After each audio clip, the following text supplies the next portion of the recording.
এই যে ভারতীয় ৯৫ জন মৎস্যজীবী গত অক্টোবর এবং নভেম্বর মাসে এরা ভারতীয় জলসীমানা লঙ্ঘন করে বাংলাদেশ জলসীমানায় ঢুকে পড়ে বলে একটা অভিযোগ ওঠে। তারপরেই এরা বাংলাদেশের পটুয়াখালী এবং মঙ্গলা এই দুই জায়গায় এরা আটক ছিল এবং জেলে বন্দী ছিল। ৯৫ জন মৎস্যজীবী জেলে বন্দী ছিল এবং ৬টি ট্রলার ভারতীয় ট্রলার বাংলাদেশে আটক ছিল। অন্যদিকে বাংলাদেশের ৯০ জন মৎস্যজীবী, এর মধ্যে ১২ জন ছিল কাকদ্বীপে এবং ৭৮ জন পারাদ্বীপে বন্দী ছিল, তাদেরকেও মুক্ত করা হয়েছে। গত ২৪ তারিখ এখানে ডায়মন্ড হারবার জেল থেকে ১২ জনকে মুক্ত করা হয়।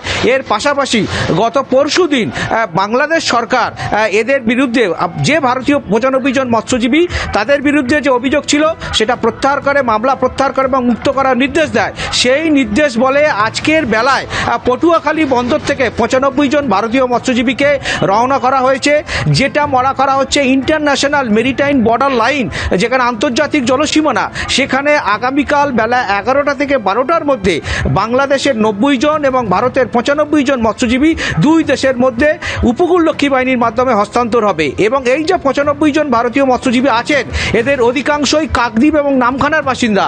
এদেরকে আগামী ৬ জানুয়ারি গঙ্গাসাগরে এদেরকে নিয়ে আসা হবে। গঙ্গাসাগরে আসছেন মুখ্যমন্ত্রী মমতা বন্দ্যোপাধ্যায়, তিনি ৬ তারিখ গঙ্গাসাগর পৌঁছবেন। প্রশাসন সূত্রে আমরা যেটা জানতে পাচ্ছি আগামী ৬ তারিখ তাদেরকে গঙ্গাসাগরে নিয়ে আসা হবে। কার্যত বলা চলে ভারত এবং বাংলাদেশের মধ্যে এই যে টানাপোড়েন চলছে বর্তমান পরিস্থিতিতে, তারই মাঝে দাঁড়িয়ে দুই দেশের এই যে মৎস্যজীবীদের মধ্যে বন্দি বিনিময় বা প্রত্যাবর্তন আগামীকাল হতে চলেছে।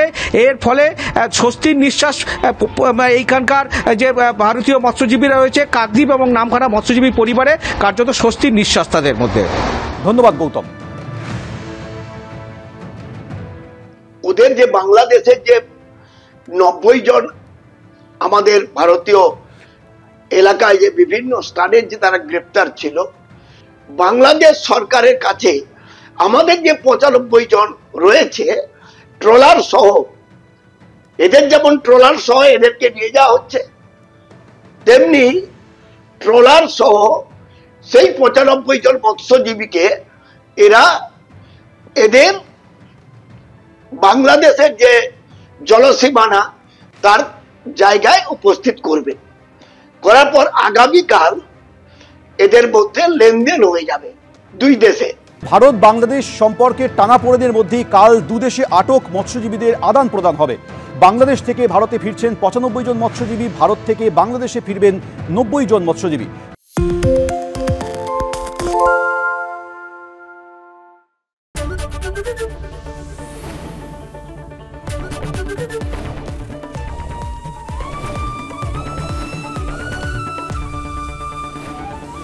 এবিপি আনন্দ এগিয়ে থাকে, এগিয়ে রাখে।